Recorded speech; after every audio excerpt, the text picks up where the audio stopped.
Hello there, good evening and welcome to another edition of our Elections 2020 update. I have with me in studio this evening Brigadier Phillips, the Prime Ministerial candidate of the People's Progressive Party, and of course, based on our accounts and the account that has been given by so many people out there, you are the Prime Minister in waiting. Mm-hmm. And of course, I have with me Nigel Dharamlall, former Member of Parliament of the People's Progressive Party and Central Committee member of the PPP. Is it Central or Executive? Both Central and Executive Committee member. I'm your host, Eddy Layne, and of course, this series of programs that you've been seeing across the country on the television stations by the People's Progressive Party are basically aimed at keeping you abreast with what has been happening. Every day there are new developments taking place with regards to what is now deemed globally a flawed electoral process, which eventually led to the declaration of results that are not acceptable, I think, to the white cross section of Guyanese, the majority of Guyanese, which is seen as fraudulent by the international community. So, gentlemen, welcome to the program. Thank you and good evening to our viewers. Thank you, Eddy. Good evening, viewers. Are you ready to discuss matters at hand? All right, so I want to start with, and I've been making this point during each of the programs, that when one takes a look back at elections 2020, starting from the campaign to elections day, voting day, and the activities after, many persons are coming to that conclusion that the campaign trail was relatively smooth. There were no hiccups in terms of any issues with political parties campaigning. Elections day itself was relatively smooth, save and except for a few minor incidents in some areas. You had the West Bank of Demerara incident, and you had the incident there at Monrepo. Apart from that, the process was extremely smooth. The counting and tabulation of results, in all 10 regions were smooth.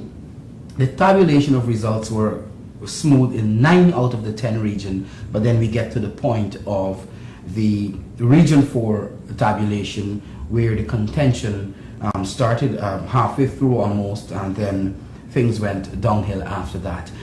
Brigadier Phillips, I'm going to give you a chance to start in terms of your assessment of how things went and where things started to get a bit chaotic. Thank you, Eddy. Quite rightly said, the campaign and all the activities prior to the 2nd of March was quite interesting. It was decent. As a first-time politician, I really enjoyed crisscrossing Guyana on the campaign trail. And then we had the high point, which was the election day, which I consider was a peaceful election, an election that we all had hoped for in Guyana, notwithstanding they had a few hiccups here and there. That was quickly ironed out by the GCOM officials. However, the matter at hand that we will be discussing tonight started sometime around the 4th with the count of the Region 4, or as they say, District 4 votes. And I think everything was going well. They were ironing out whatever hiccups they had until they would have finished the 421st statement of poll. And that is when things went haywire after that. The crux of the matter is that on that night, the decision was to close off at 4:21 and to start the verification of the remaining statement of polls from 9 o'clock the following morning. 9 o'clock following morning, I was there, no start. Late in the day, Mr. Mingo attempted to declare the results of Region 4. Bear in mind, he still had 458 statements of poll to verify. Yet he chose to declare results after not honoring the agreement to recommence the verification at 9 that fateful morning.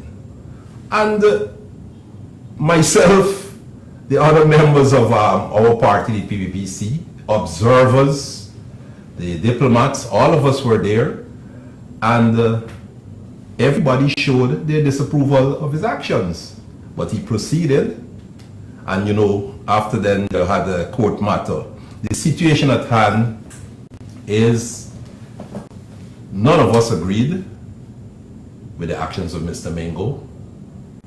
You know what happened afterwards. Martin in the court, then from the court he attempted to verify, which as far as we're concerned was a farce verification process. We had the meeting between our General Secretary, Dr. Brigadier, and President Granger in the presence of the 5 CARICOM Prime Ministers, and some agreements were reached at that meeting. The situation as it is right now is we are still waiting for a recount of Region 4 statement of whole, and our General Secretary has graciously agreed to a recount of all other 9 regions. So the situation as it stands right now is that we are waiting the start of the recount of Region 4 and the other 9 regions. And I'd like to also mention to your viewers that the statement of polls for all the regions are in possession of the PPPC. We have copies of those statement of polls, and those copies of the statement of polls were handed to us by GCOM official, the presiding officer at each polling place, and I don't have to explain to people the process, but our copy of the statement of poll from each polling place is in the possession of the PPPC, and from the tabulation, we know that we've won these elections. The will of the people must be upheld, and the will of the people will be upheld through the recount of the votes, especially Region 4. Thank you, Brigadier. Nigel, I want to bring you in here to give your opening analysis before we actually move into deeper discussions with examining in detail all the issues that we've been facing since about March 4th and the confusion around the Yes, very well. I was responsible as the assistant election agent of the People's Progressive Party Civic in Region Number 2. Our exercise on election day went very smoothly. We have also, on election evening, completed our tabulation of the SOPs that were, as our Prime Ministerial candidate said, provided by GCOM. The SOPs, the statements of poll, are documents of GCOM. They provided copies of the statements of poll. The originals were placed on the polling stations, walls of the polling stations, and copies were given to the political parties, as well as one in a sealed envelope that was supposed to be provided to Mr. Lowenfield, the Chief Elections Officer. Insofar as I'm aware, having sat through the tabulation, we checked each statement of poll, party by party, vote by vote, to ensure that whatever information was gathered from the statements of poll, it is the same information that was documented in the findings of GCOM and the final tabulation of the results, as well as a pronouncement, a declaration by the returning officer of Region Number 2. And that has happened in all the regions up to, as Mr. Phillips said, up box 421, or statement of poll 421 in Region Number 4. So the process was seamless. The international observers, we had local observer groups, political parties. There was, awesome peace on elections day, something that people are always fearful of noting the history of violence during elections time and especially during elections evening. We had none of it in 2020. And the mayhem really occurred after the APNU AFC realized that based on the results of the statements of poll, that they would have lost the elections. That is when the mayhem, because by the time statement of poll 421 was completed, they realized that the 458 statements of poll that were left, primarily for East Coast and East Bank, that it was absolutely no way that the APNU AFC could have overtaken the People's Progressive Party Civic. And that is when the barefaced, shameless rigging started to occur. And I sat through on Thursday at the RO office in Region 4 as well, and I saw from 7 a.m. people were excited, everyone was excited in that room to get the process moving forward from 9. It didn't start at 9 a.m. It didn't start at 10 despite reassurances during the course of the morning. After lunch, nothing happened. We survived the bomb threat. I'm also very happy to report to our viewers that the ambassador of the US, the High Commissioner of Britain, the High Commissioner of Canada, the European Union ambassador, and many other dignitaries were there, and they saw for themselves all that transpired. So it was not a figment of anyone's imagination. There is documented evidence of the history of what has happened and how the mayhem started to roll out on that Thursday morning. I've seen there too, I saw James Bond of the People's National Congress and of the APNU sitting there in a room all by himself. I accosted him, spoke to him. I saw Walla Lawrence coming with some untoward elements during the course of the afternoon. I saw the returning officer, Claremont Mingo, standing on a balcony. No one heard the declaration he was uttering without being audible. And I also saw the Deputy Chief Elections Officer standing there as though she was looking down on a student on their knees, ensuring that whatever Mingo was reading, that he read it and he signed it. Since during the course of that day too, there was total absence of the Chief Elections Officer. And during the course of the day as well, there was the presence of the chairperson of GCOM, but the chairperson of GCOM was not accessible.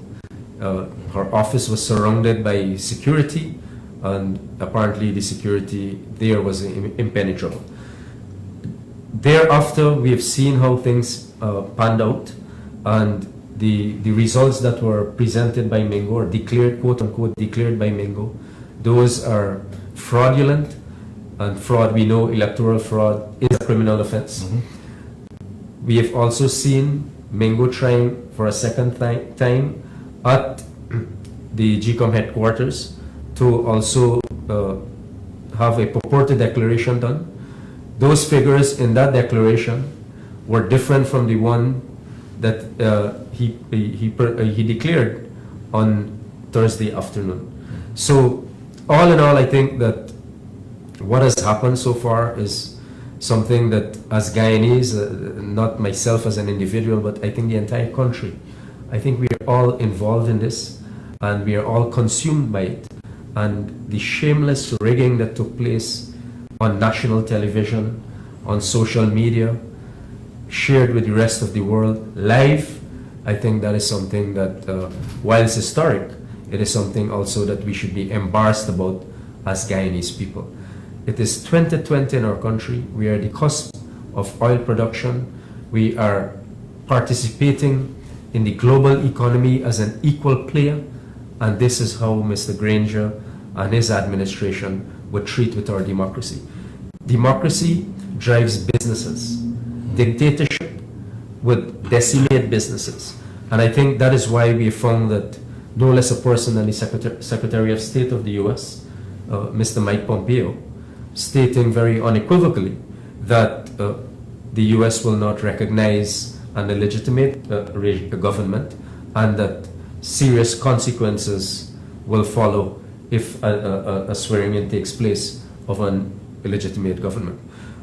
We've had statements from the European Union, from the Canadians, from the British. We've had statements from the OS. I think OS comprises of 35 countries. We've had statements from the Commonwealth, including one today, a very stinging rebuke of what has happened, and provided in almost blow by blow account of what transpired. The Commonwealth, 53 countries. We've had Prime Minister Maya Motley of Barbados, the chairperson of CARICOM. So CARICOM also issued a statement that they will not recognize an illegitimate government. We have had donors to this country, including the Norwegians, who have stopped support access to donor funds. We have had also the private sector of Guyana being very forthright in their condemnation of what has happened. But I think most importantly, we have had the people of Guyana, having all seen what has transpired. The people of Guyana are standing with democracy right now.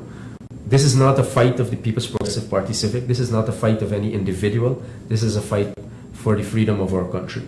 And Mr. Granger and the APNU AFC, they stand in the way of democracy, and they stand in the way of the free will, as Mr. Phillips said, of the people of Guyana.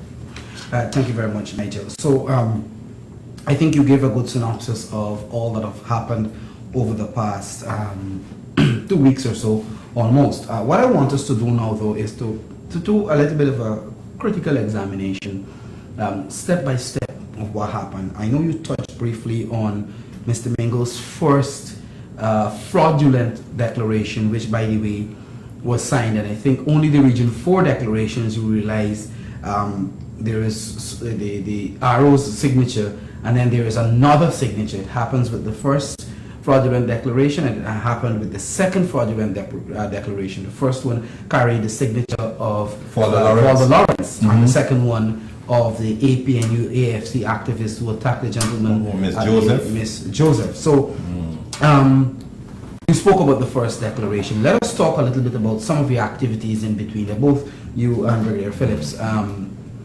So you had the first, it started with Mr. Mingo being rushed to the hospital, quote unquote, for whatever reason. And then his return subsequently to make a declaration. And it followed by a lot of delays, introduction of spreadsheets and all sorts of things with conflicting numbers. Brigadier Phillips, you would have been through, I think, most of this process. You would have been there, along with the presidential candidate, Dr. Fanali, and the General Secretary of the PPP, Dr. Jag Leo. Walk us through, at least between the first fraudulent declaration and what happened. As I mentioned, the morning of Thursday, I've been there that morning, and I've what should have happened at 9 o'clock, as promised by the Chief Elections Officer, Mr. Lowenfield, is that we should have assembled, and GCOM should have continued the work with the SOP 422 onwards until we would have finished all of the SOPs for Region 4. That did not happen. And this is another case of public officials, not doing what they're paid to do. I don't know who the CEO, the RO, in this case, and the deputy CEO, who they were answering rebel to on this occasion, but I would want to believe that they were working for the commission.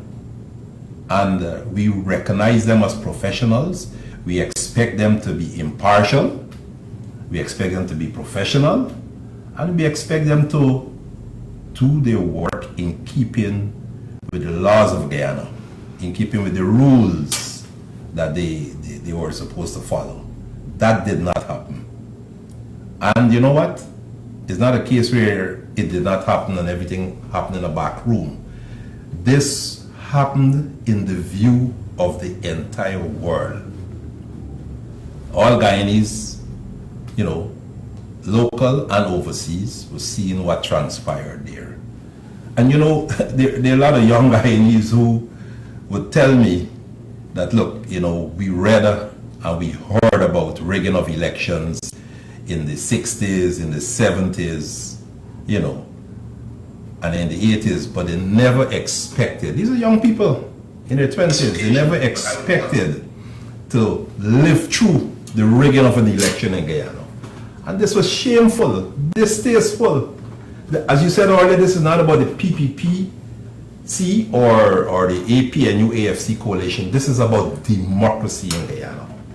This is about upholding democracy in Guyana. I would prefer to be part of a process and know that the APNU AFC would have won this election fair and square in a transparent manner, right? Having verified all the sapiens of poll, they won the election, so be it. They move on and form the government. This did not happen. What we had was a criminal incident, a criminal activity. The officials at GCOM that we depended on to have a transparent, credible, free and fair election, they were complicit, and today they remain complicit in stealing this election from us. And that is what the people of Guyana must understand, that GCOM official failed all of us. I mean, it sounds as if I'm getting emotional here, but they failed all Guyanese.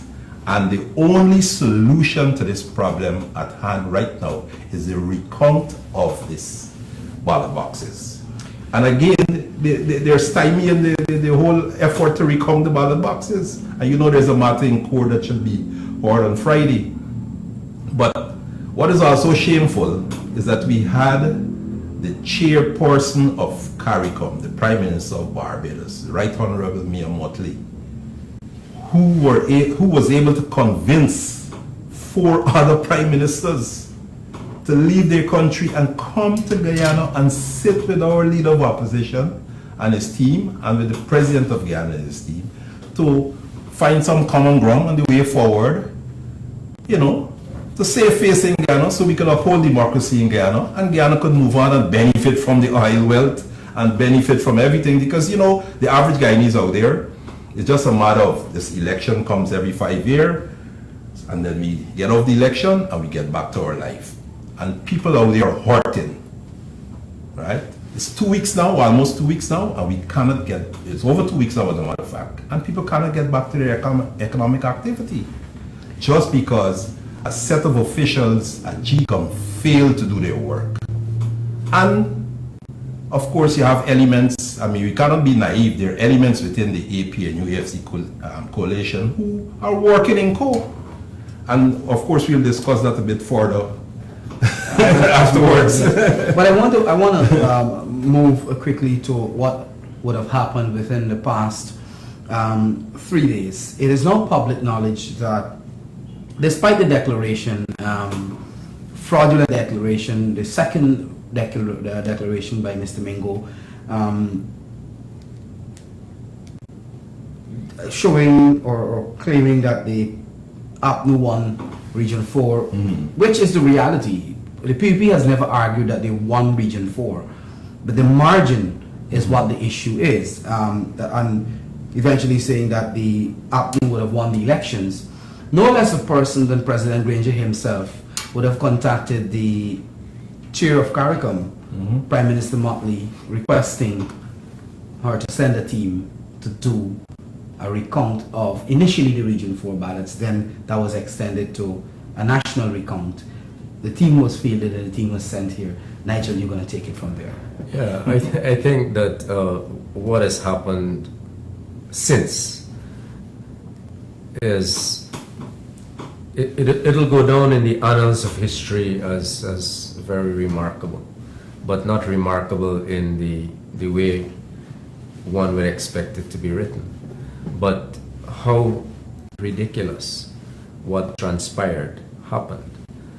I think that Mr. Granger, he is the head of all of this, you know, and I don't think we should isolate him from all that is happening.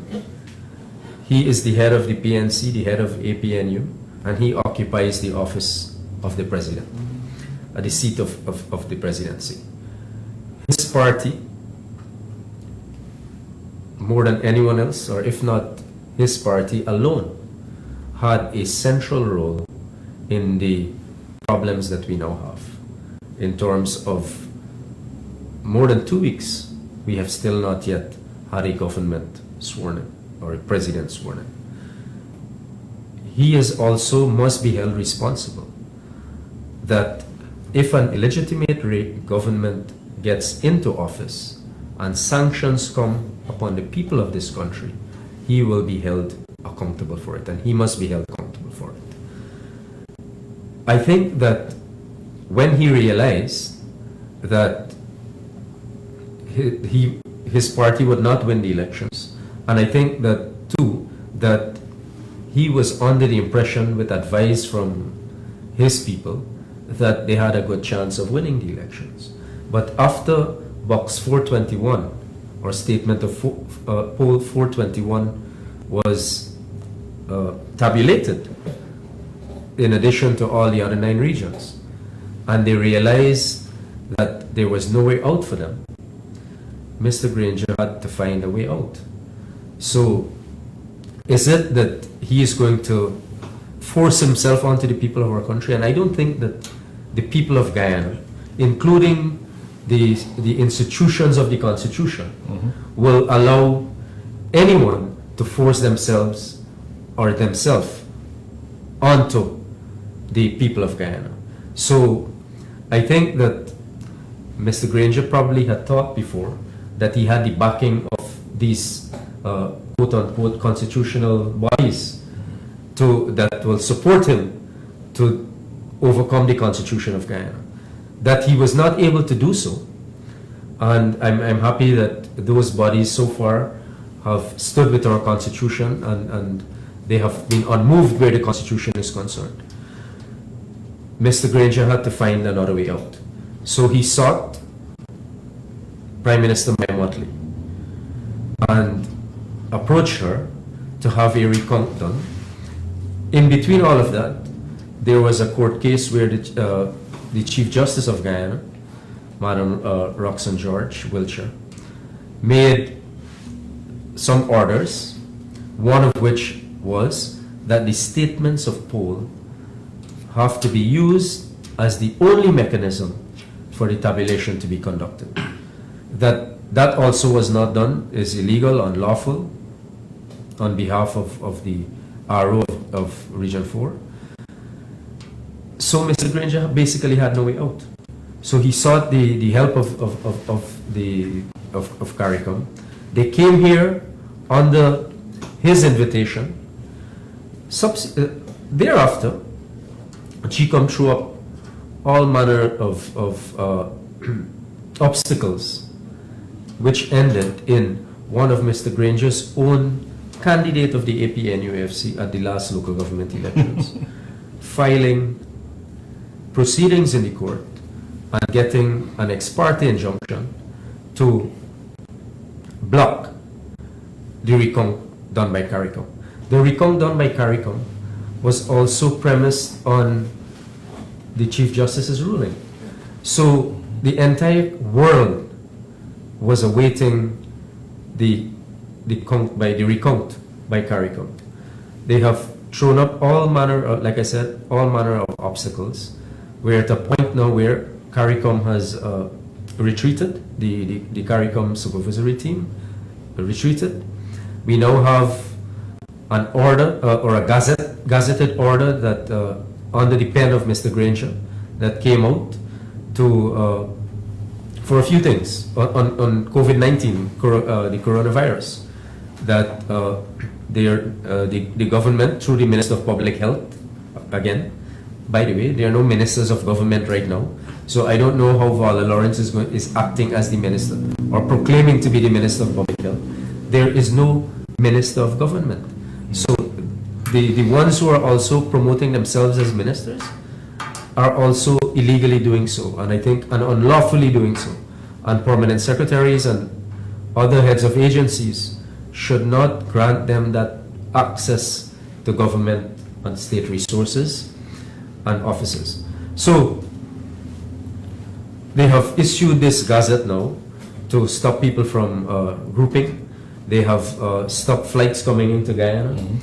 They had closed the borders on election day, as you recall, especially the Suriname Guyana border.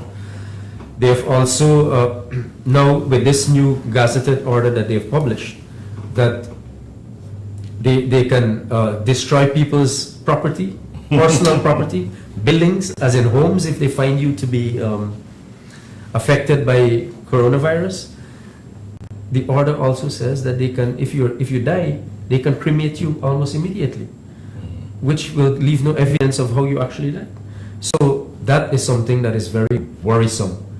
And that order spans the country. It is not an order that is specific to a certain location.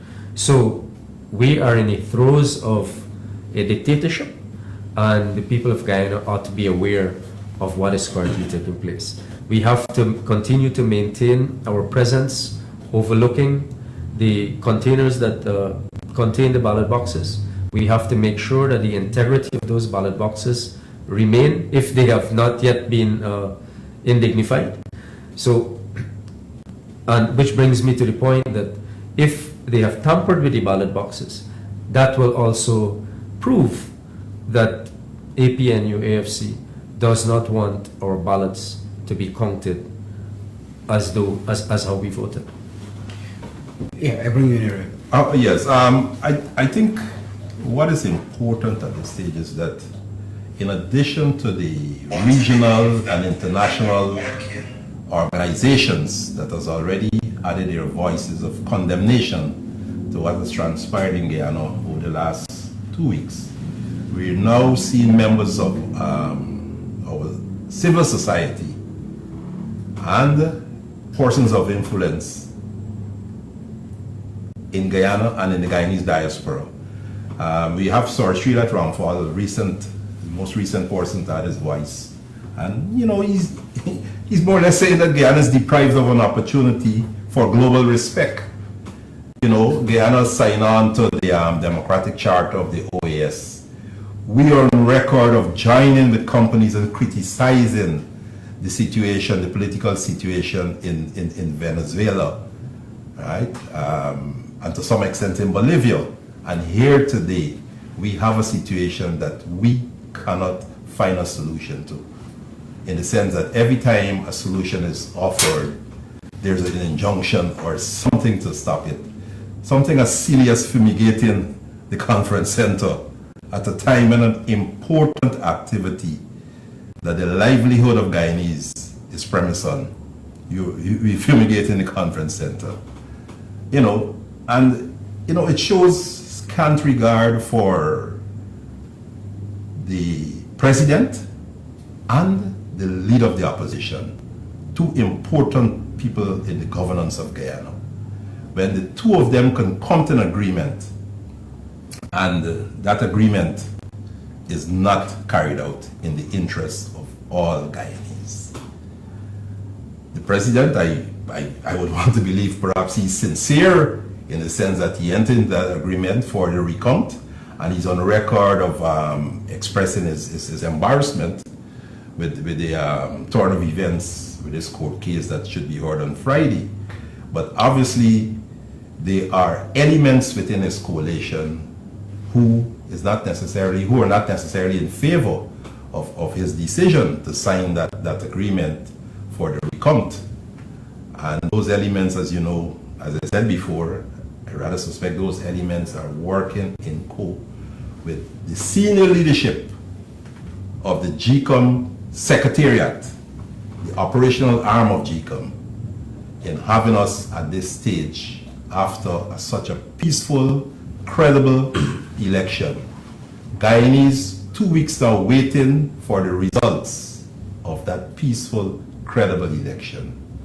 Guyanese waiting for democracy. And you know, democracy was returned in Guyana in 1992 because we had, from independence to 1992, the same allegations of rigging the will of the people was never respected, was never properly respected from elections until 1992, when it's the first election, as far as I'm concerned, where the will of the people was respected. And one would expect that democracy has taken root from 1992. We have a fledgling democracy, right? Some people call it emerging democracy. And we would have built on that. Remember, in 2015, the PPP, notwithstanding our reservations, accepted and conceded defeat. Again, in the interest of democracy, transparency. And we would have expected that in this year, 2020, having won the elections, that GCOM would have done what they were expected to do, to verify and declare the true winners of this election. This did not happen.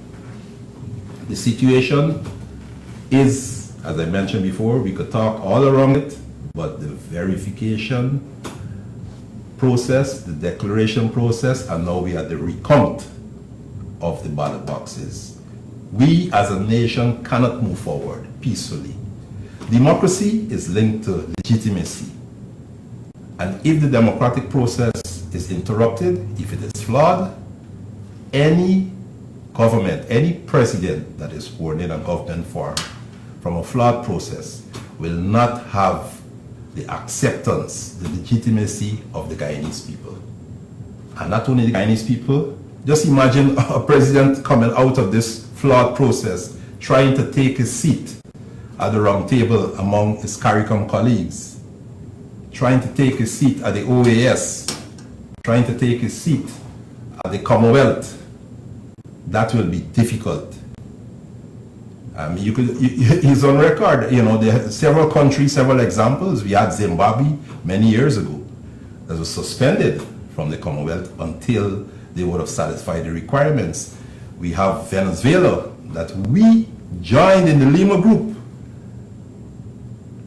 and have Venezuela as a country that is not accepted as a democratic country in South America. And now we have a process. And I hope the President of Guyana is sincere and can exercise command and control over the renegade elements in his coalition so that we can have this recount done as early as possible. My intelligence is telling me that apparently there is some coup within the AFC, APNU AFC coalition. All right, there's some elements in there who's not necessarily in favor. Perhaps we don't know what stage of implosion they are at this stage. However, we'll continue to monitor what's going on. But what is important is having the recount of the ballots, so this country can start developing, can start living again, the people of Guyana. Thanks, Brigadier. I think Brigadier touched on a couple of points, Nigel. Very importantly, the fact that the struggle, if you want to call it now, is no longer a political struggle in its full sense. It has now moved to a struggle for democracy. And based on what I'm hearing, not only are prominent persons in society coming out and groups coming out and condemn what happened, what is happening at GCOM, and the whole process of trying to deny the will of the people and to declare the legitimate winner of the elections, but also persons who are supporters of the coalition who realize that somehow something is not adding up. That you're telling us, as your supporters, the coalition won the elections. You're convinced that you won the elections, but you're refusing to prove your case. And I think a lot of persons are using a very simple analogy, and that is, if someone is claiming that he or she would have won the lottery, then he or she should have been excited to produce that winning ticket so that you can collect your prize. The situation is reversed here, where the APNUFC is claiming that it won the elections or it won the lottery, but are refusing to produce the ticket but still want the prize. Well, the People's Progressive Party Civic has that ticket. So we have the winning ticket. And, but if we were to backtrack for a moment, the SOPs, as we are aware, are where the results are derived from in GCOM, to the extent that the tabulation is done from the SOPs. So let's look at the process. We vote. The votes are counted at the place of poll. The SOPs are prepared, signed by the presiding officer, by the political parties' agents, by any other officer that is there, including the security officials. They are placed on publicly for public the disclosure on the wall of the polling place. Then GCOM is supposed to tabulate, or the arrow, tabulate all of the SOPs. We had 2,355 SOPs in our country. In Region 4, we had 879. In all the other regions, you tabulate the tabulation is made from the SOP onto quote-unquote a spreadsheet. That is how it was done in all the other regions.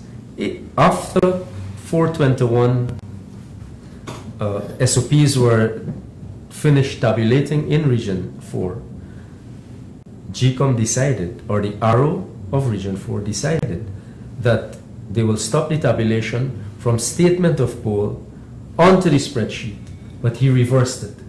He had a spreadsheet, and he was preparing the statements of poll from the spreadsheet, right?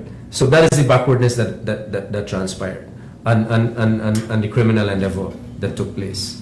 So not from the ballot box or the ballot onto the statement of poll.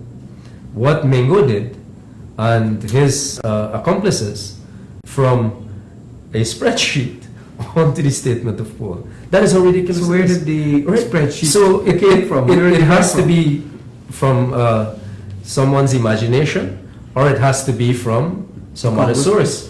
More than likely, it would have been from Congress Place or from agents of Congress Place. How did Vala Lawrence's purported signature ended up on the declaration? There's no reason for Vala's signature. How did Carl Joseph's signature ended up on the second declaration?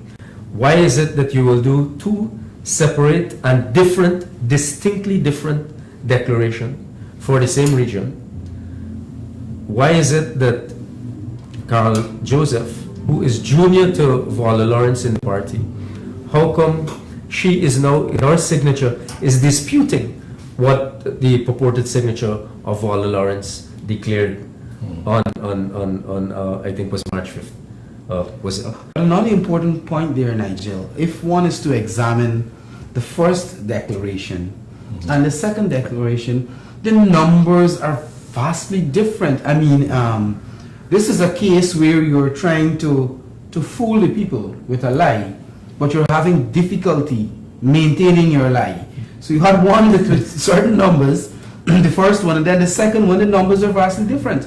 The 9 regions that were declared, we had 152,000 votes approximately. APNU had just around 100,000. Yes.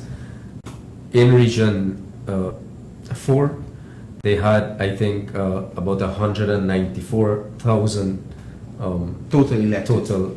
Not Persons who voted. There were 285,000 electors. Casted votes were 194,000 thereabout. That is outside of the rejected ballots.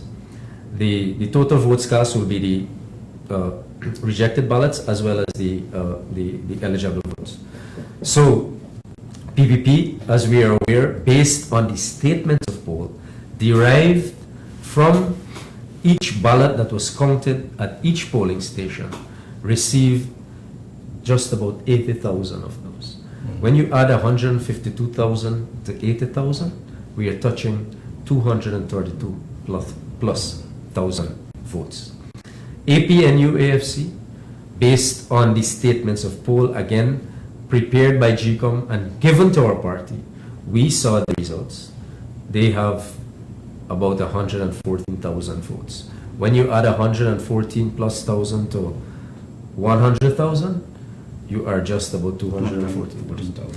So what these two declarations showed was the reverse. In the first instance, APNU got our votes and we received their votes. In this second declaration, again, unlawful illegal, APNU only won the elections by quote unquote 7,000 votes. 7,000, yeah. Right? So they moved from almost 16,000, 15,000 something thereabout. and they decided to take off 9,000 and give themselves just 7,000. So lots of things are at play, and I think that we also have to be serious as a people, that in a democracy, the rule of law must also take its course. Yes. We have to make sure that happens. So all this that is playing out here, this circus that is playing out, people are breaking the law massively. People are playing with the future of this country. And we also have to ensure that the authorities who are responsible for rule of law in our country, that those authorities take note and start taking action. We cannot allow this to continue to fester out of control. We have to make sure that those who are responsible for the rule of law take action against those who are breaking the law. Similarly, like if a protester is out on the road, blocking the road, and the police is taking action as that is an unlawful activity, then they should also take action on two massive pieces of fraud that were committed on the elections of Guyana. They also need to start taking action on it and not take directives from some elements of the PNC at this point in time. I think it's good that you mentioned that, and I think it's important that I should appeal to the leadership of the Guyana Police Force and the Guyana Defense Force. I know they're monitoring what is going on. They have the different units and they have their work to do, but it's important that professionalism and a professional approach to all matters that occur and obtain at this time, it's very important to the whole issue of maintaining peace and stability in Guyana, especially during these trying times. Of course, the subordinates must be briefed. I'm not going to tell anybody to do their work, but subordinates must be briefed and updated as to what is going on. And it's important that we impress upon the subordinates, because the subordinates in the police force and in the army, they're the ones who are deployed, they're the ones who will have to make decisions on the ground, exercise discretionary powers, and an educated and a well-briefed subordinate who has to exercise discretionary powers is a better subordinate than one who is not properly briefed and one who feels that his actions must be motivated by partisan politics. It's very important, professionalism at all time, and remember there are lawful and unlawful orders. Very important. And to the people of Guyana, the supporters of the PPPC, I appeal to you to be calm as we work through this whole process, and I can assure you that the PPPC is committed to a peaceful and lawful approach as we work through this process, and we want to assure you, notwithstanding all the obstacles, at the end of it, democracy will prevail in Guyana. My favorite term, democracy will prevail in Guyana. And we know that we will be victorious at the end of this process. So be calm. We're in the struggle together, the struggle for democracy in Guyana. Nigel, your closing comments. I think we are almost out of time. Very well, and I'd like to echo the sentiments of our prime ministerial candidate, actually prime minister in waiting. I think we've gone beyond the candidate status, so we are waiting your swearing in as the prime minister of Guyana. I would also like to join with Mr. Mark Phillips and the rest of our leadership in the People's Progressive Party Civic to call on our Guyanese folks to ensure that we stand for what is right. We stand on the right side of the law. We stand for democracy. We stand for the rights of our people. We stand for free and fair elections. And we stand for a free, fair, and transparent electoral process. So the elections did not stop on election day. Democracy did not end on election day. Democracy is a process that continues on in our daily lives. What we have before us is something that is not insurmountable. We will get over this phase. Our leader, Dr. Brigadier, has indicated up until this afternoon that we must remain calm, we must respect the processes that are currently taking place. We are going through with the legal challenges as to what is happening. And if this government continues, or the regime, continues to not acknowledge our constitution, then I think we have to take the fight to a different level and a different sphere. We also have to make sure that the court remains independent and that decisions of the judiciary are decisions that are in keeping with the constitution, but also in the spirit and letter of what a democracy is. Our constitution is not a constitution for a dictator. Our constitution is a constitution for a democracy. And we would like to ensure that everyone upholds it, irrespective of which office you occupy. During the course of the next few days, our party will be updating you, as other leaders in civil society will be updating you as to what actions we are pursuing and what actions we intend for you to support us in as we move this process forward. Thank you very much, Nigel. Before we close, I just want to join with you, Nigel, and maybe I should let you make the closing comments. Well, as I mentioned before, I call upon the security forces to be very professional at this stage. The struggle for democracy in Guyana. I must also add that I am heartened, I'm encouraged by the statements in the media from members of civil society, important persons of influence in Guyana, and even members of the APNU AFC coalition. I know there's a letter out by the former minister Dominic Gaskin, and I know there are other good people out there who are members of the APNU AFC coalition. The time is now for you to add your voice in the interests of democracy in Guyana. This is no longer about APNU AFC versus PPP. This is about democracy in Guyana.